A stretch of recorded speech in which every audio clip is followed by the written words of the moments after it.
Salut à tous, bien dormi après cette purge? Donc retour à froid quand même sur la purge d'hier soir. Réponse à vos questions d'Instagram, on y va, c'est parti.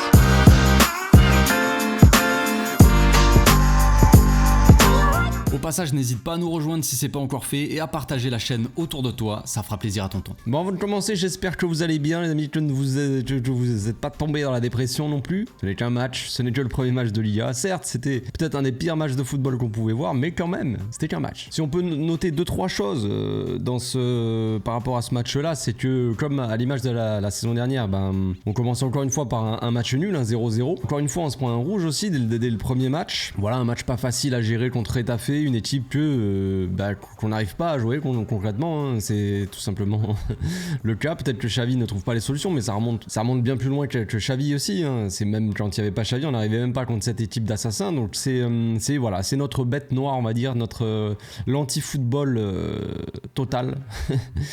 Et voilà, donc c'est compliqué. Donc on a démarré face à la pire équipe possible, comme je l'ai dit. Ça parle même pas de football, hein, mais peut-être que ce match-là va laisser un peu de traces, hein, évidemment. Xavi qui s'est exprimé, qui a défendu, c'est ça qui est énorme. J'adore ce genre de choses. Xavi qui se fait cracher dessus par certains dans la communauté alors que c'est le premier à défendre le club. Il y a des trucs que je comprends pas trop, mais bon bref, pourquoi pas. En tout cas, voilà, Xavi qui a voulu défendre un peu l'honneur du club, hein, en conférence de presse, qui risque à cause de ça de prendre 4 matchs de suspension. Bon, rappelons quand même à tout le monde que Ancelotti avait fait la même chose, n'avait rien pris, mais on verra. J'ai hâte de voir le verdict par rapport à ça. Il y a Rafinha aussi qui a pris, qui devrait prendre normalement, je crois, 2-3 matchs de suspension, peut-être 2 matchs. Voilà, à cause de son geste. Son geste est imbécile, de toute façon. On va pas se mentir, évidemment qu'il mérite le rouge, tout ça. Pas dit le contraire. Voilà, Rafinha qui sait excuser d'ailleurs sur Instagram, voilà, qui essaie de s'excuser auprès des supporters, de ses coéquipiers, tout ça, du staff, que c'est pas un exemple, tu vois, c'est pas le genre de choses qu'il faut montrer, c'est un peu dommage de commencer la saison comme ça, tout ça, mais qu'il donnera tout pour le maillot, tout ça, classique, un message d'excuse assez classique, mais voilà, c'est assez triste. On vit dans un monde, les amis, où les joueurs comme ça qui font des gestes mauvais, et tout le monde en parle finalement parce que c'est le Barça, il doit s'excuser, il est un peu obligé de toute façon, et puis est-ce que j'aimerais bien savoir si les joueurs de Retafe se sont excusés. Je ne pense pas, non. Je ne pense pas qu'ils se soient excusés, eux, par contre. Désolé d'avoir montré un visage. Non.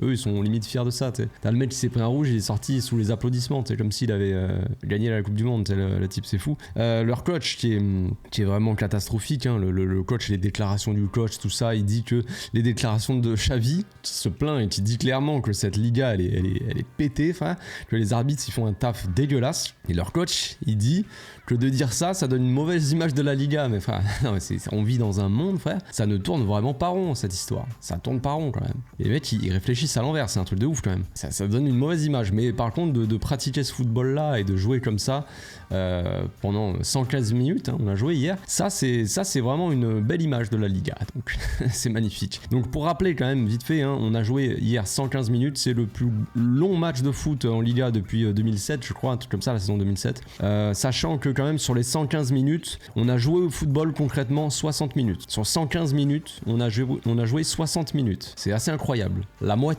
genre quasiment. Un peu plus, quoi. Si on est bon en maths. C'est assez incroyable. C'est assez incroyable. C'est que face à Retafe qu'on peut voir ce genre de spectacle. C'est magnifique. Bref, encore une fois, un spectacle affligeant de la part de la Liga et tout ça. Ça c'est pas nouveau. Maintenant, voilà, est-ce qu'ils vont faire quelque chose? Je ne pense pas. Hein. Tebas, à mon avis, se plaint de beaucoup de choses. Il va pleurer à la moindre chose. Il va pleurer sur le PSG. Par contre, ça le dérange pas vraiment que sa Liga, elle est en train de tomber dans la médiocrité, mais la plus totale, quoi. C'est assez fou. Ça devient vraiment une honte de regarder ce championnat, hein. C'est dégueulasse, quoi. Et après on se plaint que les mecs veulent faire une Super League, mes frères. On vivrait dans des conditions un peu plus sympathiques, je pense. Une Super League, tu mets des matchs agréables, des équipes de foot qui méritent de jouer au football, de montrer quelque chose aux gens. La plupart des gens, ils ont pas compris ce que c'était le football, je crois. De base, le football, l'essence du football, c'est le spectacle. C'est pour ça que tu joues quand t'es enfant dans la rue, comme ça, tu veux t'amuser, en fait. C'est un amusement, quoi. Après, évidemment, ça devient un métier, tout ça, mais quand même, il y a des limites. Il y a des limites. Ça, c'est ce que disait Cruyff. Cruyff, lui, son truc, c'était sa philosophie, c'était ça. C'était de donner du spectacle et d'aller sur le terrain pour donner du bonheur aux supporters. Bon, évidemment, quand on regarde le Barça, on peut se poser des questions sur le bonheur des supporters. Donc on va parler quand même du football et un peu de Xavi. Xavi, il a fait des mauvais choix hier. Mauvais choix en termes de composition, de choix, de système, tout ça. Pour moi, c'était un mauvais choix de partir avec 4 milieux face à cette équipe de Retafe. C'est de se tirer déjà de base une balle dans le pied. Maintenant, voilà, à partir de là, tu entames le match dans les mauvaises conditions. Puis après, il y a eu des mauvais choix pendant le match. Pedri, qui n'apportait rien, qui jouait beaucoup trop haut, qui se retrouvait en plein bloc défensif de Retafe, qui jouait à 6 derrière et c'était compliqué pour lui. Il fallait qu'il ait le jeu en face de lui, qui distribue, tu vois, mais qui soit un peu plus bas, du coup, qui fasse un peu plus le jeu. Ça n'apportait rien. Araujo à droite, ça n'apporte rien non plus. Après, bon, il y a eu le rouge, donc ça complique encore plus les choses.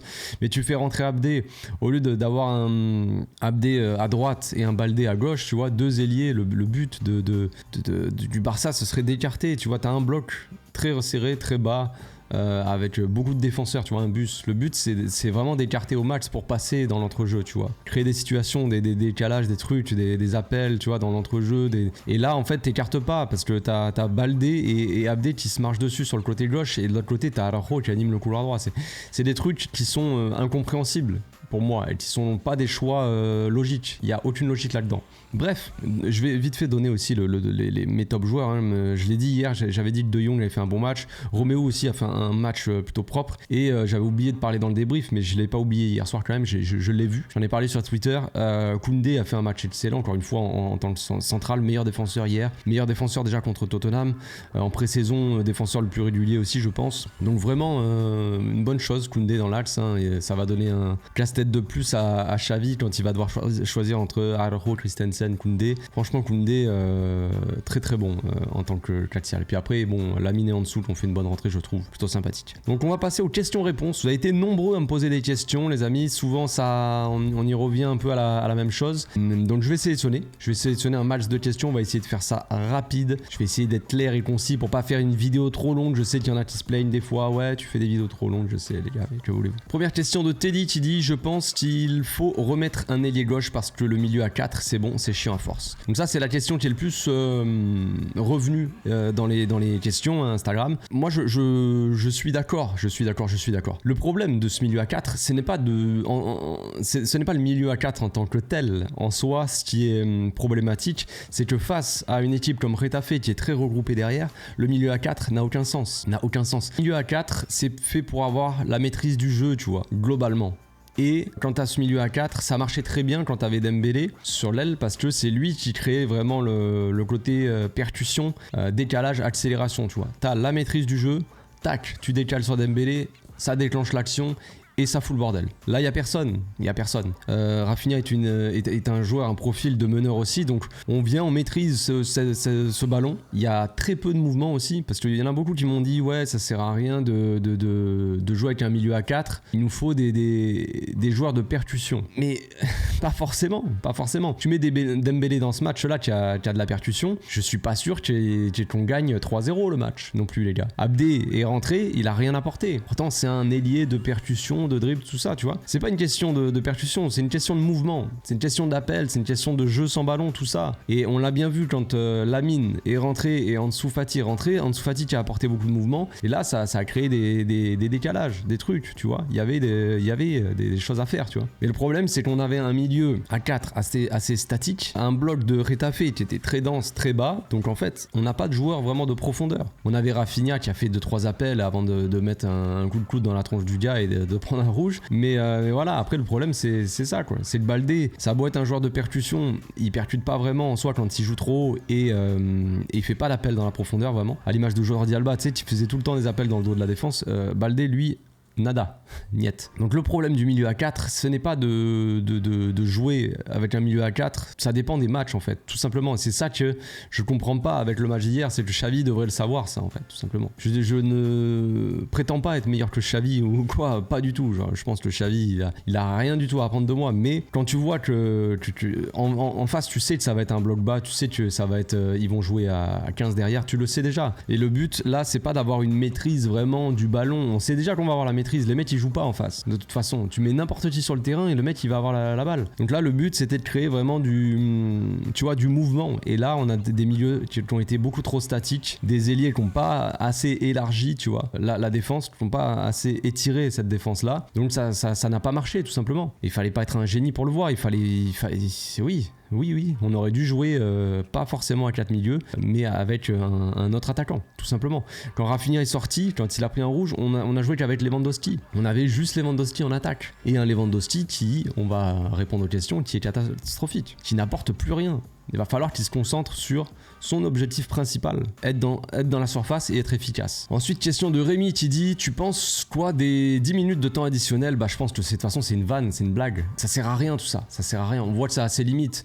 Les mecs, ils disent bon ben voilà, pour ce type, quand on perd du temps, on va rajouter des minutes les gars. Mais concrètement, si t'avais dû rajouter des minutes, on aurait rajouté 30 minutes. Concrètement, je l'ai dit, on a joué en football, on a joué 60 minutes dans le match. Sur 115, t'imagines le bordel quoi. À quel point c'est du grand n'importe quoi. Voilà, c'est mal géré de toute façon. La Liga, c'est de pire en pire. C'est vraiment un championnat qui devient merdique. Mais ça, c'est la faute à qui? Pas la faute à pas de chance, frère. Quand tu vois le président de la Liga, t'as tout compris de toute façon. Ensuite, on a Shiloh qui dit: si Xavi prend des matchs de suspension, c'est très grave, sachant que Ancelotti a rien pris. C'est ce que j'ai dit tout à l'heure, ouais. Hein. On verra, j'ai hâte de voir ça, mais vous le savez déjà ce qui va se passer. C'est comme la faute, le penalty non sifflé en fin de match.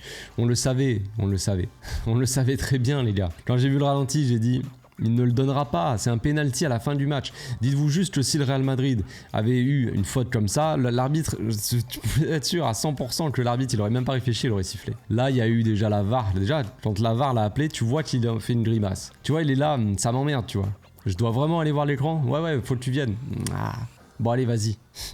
Il était pas content. Hein. La frite catalane qui dit: non toi comment tu fais pour être calme? Faut vraiment que tu me donnes des leçons. Vas-y hein. Je te donnerai des petites leçons de yoga. Moi je fais pas de yoga mais non mais comment je fais pour être calme? Je sais pas. J'essaie de prendre un peu de recul. Mais crois-moi que devant ma télé, devant le match, j'étais pas forcément très calme. Ensuite, on a Priceless qui dit: non, en vrai, c'était vraiment hideux, je suis choqué. Comme je l'ai dit, ouais, la Liga, ça devient vraiment difficile. Après, tous les matchs ne sont pas comme ça, on va pas se mentir, mais c'est de pire en pire, je crois. La saison dernière, déjà, il y avait beaucoup d'équipes qui jouaient comme ça et qui perdaient du temps, qui jouaient que la défense, agressif, tout ça. Ça devient un spectacle assez affligeant et effectivement assez hideux. Mais je ne suis pas choqué par contre. Ensuite, on a Sinoods qui dit: à part De Jong, personne n'a envie de jouer, qu'en penses-tu? Je pense pas, non. Faut pas juger l'envie des joueurs à leur façon de jouer. En soi. De Jong, on voit qu'il a envie parce qu'il court partout, il court tout le temps. Mais De Jong, il a un physique déjà assez monumental. Moi, j'étais là devant le match hier, je me disais à la fin du match: mais De Jong, comment il fait pour encore courir comme ça et partir de la défense pour aller jusqu'à l'attaque? C'est un malade mental. Il a un physique hors du commun, De Jong, on le sait. Il a une condition phisique monstrueuse. C'est peut-être un des joueurs qui a une meilleure condition physique de tout le football. Mais ça veut pas dire qu'il a plus envie que les autres parce qu'il court tout le temps, tu vois. Il faut savoir courir intelligemment, c'est ça le problème avec De Jong, c'est que quand tu vois dans le match, c'est qu'il est le meilleur dans ce domaine. Il est le meilleur quand il prend la balle et qu'il remonte tout le terrain. Mais après, il faut lâcher son ballon, bordel. Il faut lâcher son ballon et ça, le problème c'est que là, le syndrome du super-héros, là. Il vient, je vais vous sauver les gars, je garde le ballon et je trace tout le terrain. Ouais, mais après... faut que tu la lâches, faut que tu fasses quelque chose de ce ballon là. C'est ça le problème avec De Jong, c'est qu'il est très bon là-dedans. Très très bon, c'est le meilleur. C'est le meilleur du monde. Pour faire monter le ballon de la défense jusqu'à, on va dire, la dernière partie du terrain. Mais une fois qu'il arrive dans cette zone là, il garde un poil trop le ballon et puis après il la perd et puis voilà.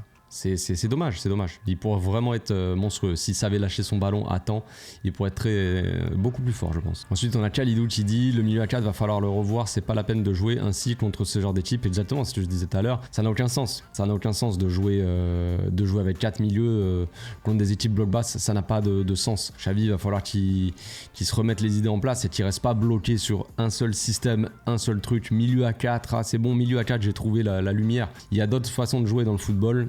Il n'y a pas uniquement le milieu à 4. Le milieu à 4, c'est très bien quand tu dois contrôler des matchs qui sont difficiles à contrôler, des équipes qui te mettent énormément de pression, de pressing, tu vois. C'est bien, mais contre des équipes comme ça qui refusent de jouer au football, il faut un peu de folie, tu vois, des mecs un peu qui vont t'apporter un peu quelque chose en plus. Là, ça n'a pas d'intérêt. Ensuite, on a Moulinax. Il me dit: après l'excellente perf de Koundé, serait-il titulaire avec Araujo si l'on recrute Cancelo? C'est une bonne question, ce que je disais tout à l'heure, ça va être un peu un casse-tête pour Xavi. Koundé est excellent. Koundé fait une pré-saison excellente. La saison dernière, on l'a vu à droite, voilà, les débats n'étaient pas... Voilà, Christensen il a fait une excellente saison la saison dernière. Pour moi, c'était le titulaire avec Araujo dans l'axe, et puis voilà. Maintenant, c'est vrai que Koundé, il me fait un peu mentir, pas retourner ma veste. Koundé, de toute façon, je l'ai déjà dit, c'est un joueur qui a beaucoup de talent. Et surtout qu'il est encore très jeune, comme Araujo d'ailleurs. Là, charnière du futur, évidemment que c'est, je pense, dans le temps, tout ça, c'est plus Araujo Koundé que Araujo Christensen. Christensen est un peu plus vieux quand même que Koundé et que Araujo. Mais voilà, pour l'instant, je ne sais pas trop. Ce que je sais, c'est qu'on va avoir des choix, que Xavi va devoir un peu se casser le crâne pour décider. Mais c'est tant mieux pour nous. En termes de qualité d'effectif, c'est vraiment le top. Maintenant, c'est vrai que si on va chercher Cancelo, qui mettre dans l'axe? Parce que des fois, Araujo, moi j'aime beaucoup Araujo. Ronald, c'est la famille quoi, pour moi. J'adore Ronald, j'adore son comportement, son attitude, tout. Le fait que ça soit un guerrier, tout ça, c'est... Le mec, si je le croisais dans la rue, je serais là, mais viens là mon gamin, dans mes bras, putain. Bref, je suis amoureux de ce type. Mais quand même, il a d'énormes lacunes en termes de relance, tout ça. Et quand tu vois la qualité de relance, la qualité de jeu long de Koundé et la qualité de Christensen aussi, des fois tu te dis avoir contre des équipes comme ça qui refusent de jouer, avoir des solutions en plus pour faire utiliser le jeu long avec Christensen et Koundé, c'est hyper intéressant. Ensuite, on a Andrea qui dit Gundo Pedri ne se trouve pas encore, une entente à revoir, non? Es-tu d'accord? Abdé nul. Ouais, je suis d'accord. Après, c'est les débuts, il va falloir trouver des automatismes. Regardez la saison dernière, Pedri, Lewandowski, ça avait bien démarré. Je trouvais qu'il y avait vraiment des automatismes de fou. Ça jouait trop bien, les deux ensemble. Puis après, petit à petit, la saison, ça s'est un peu... on l'a plus trop vu, tu vois. En pré-saison, c'était beau, et après, dans la saison, pas tant que ça, tu vois. On a plus vu une entente en dessous, Lewandowski qui était un peu intéressant, tout ça. Moins Pedri, Lewandowski, ils n'arrivaient pas trop à se trouver. Donc là, ça veut rien dire, c'est le début de saison, Gundogan, il vient d'arriver. Il y en a déjà qui te disent que Gundogan, c'est un mauvais choix, parce qu'on l'a pas trop vu sur ce match-là. Bon, les amis, Gundogan, moi, je l'ai pas trouvé fou, mais il a pas fait un mauvais match en soi. Tu peux pas dire que le gars, il a fait un... j'ai ma lumière qui s'est éteinte, que veux-tu, je te dis. Tu peux pas dire que le gars, il a fait vraiment un mauvais match en soi, Gundogan. C'est sûr qu'il aurait pu mieux faire largement. On attend un peu plus de la part de Gundogan. Maintenant, c'est que le début. Comme je l'ai dit, ce milieu à 4 là n'a pas aidé. Je pense que en vrai, même si j'ai bien aimé le match de Romeu, peut-être que Romeu il aurait dû sortir, tu vois, mettre Frenkie, je sais pas, un peu plus bas, Gundogan un peu plus haut seul, tu vois, avec un Ansu Fati, du mouvement autour de lui, je sais pas. Là, de toute façon, c'était pas les bonnes conditions pour exprimer son football déjà, de par l'équipe qu'il y avait en face, mais en plus de par la composition, le système. C'était pas l'idéal de toute façon. Ensuite, on a Alexis qui dit Lamine Yamal aurait dû rentrer plus tôt dans le match. Je suis pas sûr, parce que le problème c'est que quand on voit l'équipe qui est en face, quand tu vois rentrer Lamine, tu croises les doigts, tu pries pour pas qu'il se fasse découper, parce que ça c'est le genre de match. Lamine, faut pas l'oublier les amis, on le voit de toute façon physiquement, le gars il a 16 ans quoi. Physiquement il a le physique d'un gars de 12-14 ans là. C'est compliqué, imagine il rentre, il se blesse, tu vois, il freine son développement pendant, tu vois, s'il a une grosse blessure, on sait pas ce qui peut arriver. Moi, quand j'ai vu rentrer Lamine, je me suis dit, c'est pas le genre de match où il faut faire rentrer Lamine en soi. Il a fait une bonne rentrée et j'espère qu'il continuera à faire des rentrées comme ça. C'est excellent pour le futur, c'est vraiment un joueur qui a énormément de talent, Lamine. Mais attention, parce que le mec arrive des juvéniles, t'as que des gamins de 14-15 ans là qui jouent, et le mec d'un coup il va jouer contre tes bouchers quoi. Donc ça peut être dangereux. Donc est-ce qu'il aurait dû rentrer plus tôt? Je sais pas, je pense pas. Ensuite on a MPH Trist qui dit salut, pourquoi Xavi met Abdé devant Fati et Ferran qui sont bien meilleurs et ont fait une meilleure pré-saison? Je pense que Xavi en soi, le choix Abdé, moi je le comprends. Ce que je comprends pas c'est le placement du joueur, mais le choix de faire entrer Abdé je le comprends, c'est un joueur vraiment qui colle la ligne. Comme je l'ai dit, il fallait écarter cette défense de Retafe, il fallait mettre de chaque côté un ailier qui colle la ligne et des mecs à l'intérieur qui font beaucoup de mouvements et beaucoup d'appels, tout ça. Et c'est pas ce qui s'est passé. À ce moment-là, il fallait mettre Abdé à droite, Baldé le laisser à gauche, tu joues avec deux défenseurs, avec Romeu qui joue un peu plus bas, tu vois, un truc comme ça, et avec deux ailiers vraiment qui écartent et qui collent la ligne, qui mangent la ligne et qui essaient de percuter, tu vois. Mais de mettre Abdé sur ce côté-là, ça n'a aucun sens. Ça n'a pour moi aucun sens, vraiment. C'est vraiment quelque chose que j'ai pas compris. Quand j'ai vu Abdé rentrer, je me suis dit cool, Abdé il rentre, ça va peut-être un peu plus déclencher, tu vois, les contre-attaques, ou s'il y a moyen de jouer un coup, peut-être que sur un dribble, tu vois, il peut créer quelque chose. Bon, déjà il a été mauvais Abdé, hein, concrètement, mais voilà. Après on peut pas dire Fati aurait dû rentrer à la place d'Abdé, c'est pas du tout le même profil, c'est pas du tout le même poste finalement. Abdé il rentre pour vraiment coller la ligne, comme je l'ai dit, percuter. Ansu Fati c'est pour jouer entre les lignes, jouer plus axial, rentrer dans l'axe, partir dans la profondeur, faire des appels, tout ça, combiner avec aussi ses coéquipiers. C'est pas du tout le même jeu. Donc je comprends qu'Abdé soit rentré, je comprends pas le poste. Ensuite on a Riyad qui dit j'ai vraiment l'impression qu'on progresse pas, c'est comme l'an dernier mais avec d'autres têtes. C'est le premier match les amis.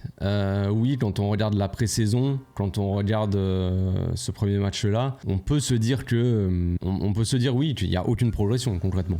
Ça c'est clairement le truc. Si Xavi ne change pas de fusil d'épaule comme on dit, ça va devenir pas forcément inquiétant en soi. Moi je m'inquiète pas de l'équipe, il y a du talent dans cette équipe les gars. On a vu des très belles choses, on a fait une pré-saison qui est pas si mauvaise que ça en soi. Mais quand on y réfléchit bien, regardez la pré-saison les amis, regardez la pré-saison, regardez les systèmes contre le Real Madrid. Une équipe qui va presser, tout ça, on a joué avec 4 milieux. Contre Arsenal, c'était le premier match, non. On avait joué avec 3 milieux, 3 attaquants. Contre le Real, on a joué avec 4 milieux, ça a très bien fonctionné. Bon, c'est quand on a fait rentrer des mecs un peu plus feu follet que ça a encore mieux marché. Mais voilà, et ensuite, contre le Milan, on a rejoué avec 3 attaquants et 3 milieux. Et ça a plutôt bien fonctionné, même s'il y a eu qu'un seul but. C'était intéressant comme match. Il y avait des choses, tu vois. Il y avait il y avait du mouvement, il y avait des choses. Là, on a des milieux qui veulent maîtriser le match, mais c'est tout. Maîtriser le match, avoir le contrôle du ballon, juste pour avoir le contrôle du ballon, ça n'a aucun intérêt. Le but du football, les gars, c'est pas de se faire une passe à 10. On le sait, hein, j'imagine quand même que Xavi, tout le monde le sait. Le but, c'est d'aller marquer pour gagner le match, mettre le ballon dans les cages, tu vois. Mais c'est sûr que voilà, là, on ne progresse pas. On ne progresse pas parce que ce sont des mauvais choix de base. Moi, je le dis, là, le match hier, il est catastrophique en termes de spectacle et tout ça avec ce qui s'est passé, le contexte du match. Mais après, pour moi, le premier fautif côté Barça, c'est Xavi, de toute façon. Je n'ai pas de honte à le dire, vous le savez très bien, je défends souvent Xavi parce qu'il y en a beaucoup qui lui tombent dessus pour au moindre faux pas on lui tombe dessus. Par contre quand on gagne des matchs, des 3-0 contre le Real, ces mecs là disparaissent. Non, il faut être là aussi, il faut dire quand les choses sont bien et quand les choses sont pas bien, quand les choses sont adaptées et quand les choses sont pas adaptées. Il y a des choix qui sont bons mais où tu vas quand même rater le match, il y a des choix qui sont mauvais où tu vas quand même réussir le match, tu vois, et tu vas dire ouais on a gagné mais c'était quand même dégueulasse, bah ouais. Et il y a des choix comme ça qui sont mauvais de base. Et voilà, et après tu rentres dans le match de la mauvaise manière déjà, de mauvaise façon. Je vais prendre une dernière question de Ilian qui a posé 50 questions, mais je vais en prendre qu'une seule. Tu penses pas que la solution contre les bus serait de jouer avec 2 attaquants? Non, la solution pour moi contre les bus, concrètement, je l'ai dit tout à l'heure, mais voilà, je vais redire un petit peu, ce n'est pas de jouer avec des milieux qui contrôlent le jeu, concrètement, pas la peine.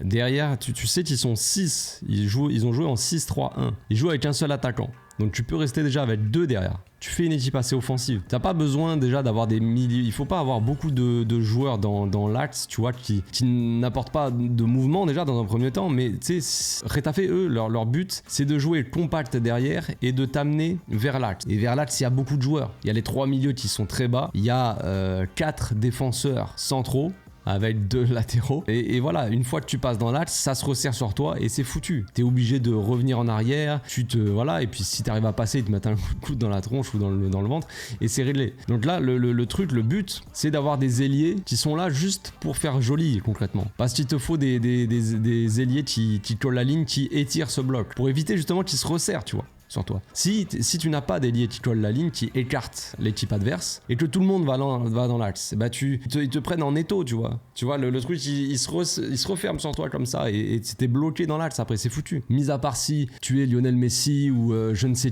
qui va passer dans les petits espaces, qui va trouver un trou de souris pour passer et te mettre une lucarne d'un coup, c'est bien. Là, on n'en a pas des joueurs comme ça concrètement. Il faut s'adapter aux joueurs qu'on a, tu vois. Et de mettre des milieux, beaucoup de milieux, qui jouent très proches l'un de l'autre dans des petits espaces. On sait que Frenkie, il aime bien les grands espaces, c'est courir, gambader, mais dans les petits espaces, ce n'est pas ça, concrètement. Roméo, les petits espaces, c'est pas ça non plus, mais il est pas là pour ça, il est là pour défendre lui. Mais voilà, t'as Roméo t'as Frenkie, t'as Pedri, t'as Gundogan, Lewandowski qui redescend, tout le monde là dans l'axe, il y a 5 joueurs du Barça dans l'axe, et t'as tous les joueurs de Retafe tout autour. Donc après, il faut être efficace dans les petits espaces. Lewandowski est une catastrophe dans les petits espaces, il contrôle les ballons, déjà, c'est contrôle. On dirait que les mecs, ils lui tirent dessus, tu sais, il fait un contrôle, le moindre contrôle, la balle, on dirait qu'elle part à 2 mètres, on dirait qu'il est en galère à chaque fois, il met trop de temps à se décider, trop lent. Le jeu hier était beaucoup trop lent entre les milieux. Il a dit Xavi à un moment quand il y a eu la pause fraîcheur, on l'a entendu. Il a dit 1-2 touches les gars, 1-2 touches et jouer dans le dos de la défense, jouer tu vois, truc comme ça. Et après cette pause fraîcheur, ils l'ont fait. T'as des Koundé, des mecs qui sont un peu plus bas. On servi les appels de Rafinha ou même de Lewandowski des fois. Pedri qui avait fait des petites balles au-dessus pour Lewandowski. Il y a des trucs qui se sont passés. Mais il faut jouer plus vite dans les trucs comme ça. Tu ne peux pas arriver contre un bloc bas et aussi dense avec une équipe, un milieu aussi lent, tu vois, qui contrôle, qui attend, qui se fait une passe, puis après voilà, on attend et voilà. Non, il faut que ça joue vite, il faut que ça soit fluide, il faut que ça joue beaucoup plus vite. Une ou deux touches de balle max, comme il dit Xavi en fait. C'est ça le problème. C'est qu'après, tu sais, on dit, bon déjà Xavi il s'est trompé sur le système comme j'ai dit, mais on dit Xavi, ouais, c'est n'importe quoi, regarde l'équipe, elle joue trop mal, c'est à cause de Xavi. Mais Xavi il leur dit, les gars, 1 ou 2 touches, faites 1 ou 2 touches machin, après il faut les mettre dans les bonnes conditions et mettre les joueurs adéquats pour faire ça. C'est peut-être ça aussi le problème de Xavi, mais ça n'allait pas. Donc pour battre les bus, il faut écarter ce fucking bus et avoir des mecs dans les demi-espaces qui font les appels comme ça. Il faut des joueurs avec un jeu sans ballon intéressant. C'est pour ça que Ferran Torres et Ansu Fati dans ce match-là, ils auraient été assez intéressants, tu vois. Après, tu vas pas mettre 50 attaquants et voilà, mais Ansu Fati, on le sait aussi, c'est un joueur de combinaison. C'est un joueur qui va tout le temps chercher un collègue pour essayer de combiner avec lui, jouer en 1-2, tout ça. Tout le temps. Et ça, c'est intéressant. C'est des joueurs comme ça qu'il nous faut. Contre des bus, comme je le répète, et je vais finir là-dessus. Contre des bus, il faut jouer avec plus d'attaquants, des mecs comme Ansu Fati, des mecs comme ça. Mais contre d'autres équipes qui viennent presser, qui mettent beaucoup d'intensité, tu vois, un gros pressing, on n'est pas obligé de jouer avec des mecs comme ça, tu vois. Il faut savoir s'adapter à l'équipe qui est en face, tout simplement. Et là, Xavi, il n'a pas réussi concrètement. Alors que pour le coup, Retafe, on les connaît. On savait que ça allait se passer comme ça. On le savait très bien. Voilà, c'est tout pour aujourd'hui, les amis. On se retrouve demain pour une nouvelle vidéo. D'ici là, portez-vous bien, passez une très bonne journée. Ciao.